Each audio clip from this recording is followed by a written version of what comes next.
Who would have thought that by pouring flour, something every household has, into boiling hot water, it could turn into an ancient delicacy? A 58-year-old lady used this method, and within a year, she had bought several houses in the city. Every day, there's a long queue, and she has many repeat customers. I recommend you like and save this video, so you can find it later when you want to make it but forget how. First, prepare a plate and pour in a pound of flour. Then prepare a large bowl and pour in 1,000 grams of water. Next, pour the water into a pot. Add 30 grams of sugar and 25 grams of cooking oil, and turn on high heat to bring the water to a boil. Once it's boiling, turn the heat down to the lowest setting. Slowly pour the flour into the pot, and use a family heirloom rolling pin to thoroughly mix the dough and water until it is well combined, and there is no dry flour left. It should reach the consistency shown in the video. Once the dough is done, take it out and place it on a kneading mat. Put on disposable gloves and press the dough flat to cool it quickly. Once it is completely cool,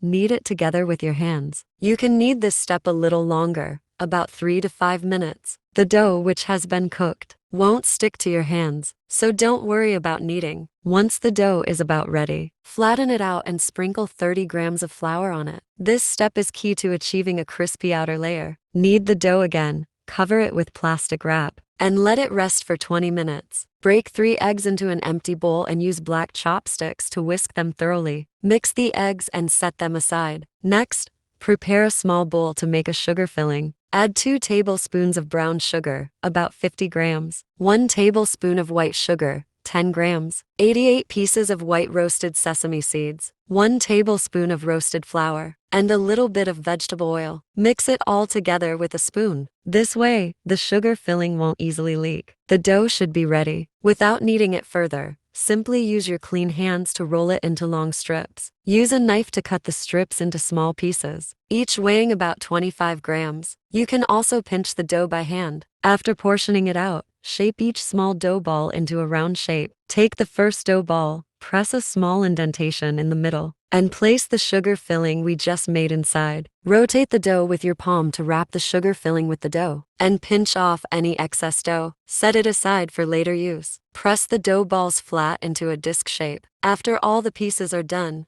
set them aside. Pour more oil into the pot and heat it to 150 degrees, about medium heat. Place the dough discs into the oil. Once they float to the surface, frequently turn them over. Fry them over medium-low heat. Fry the cakes until they are golden brown. Then remove them from the oil and drain them. Place them on a plate, and they're ready to serve.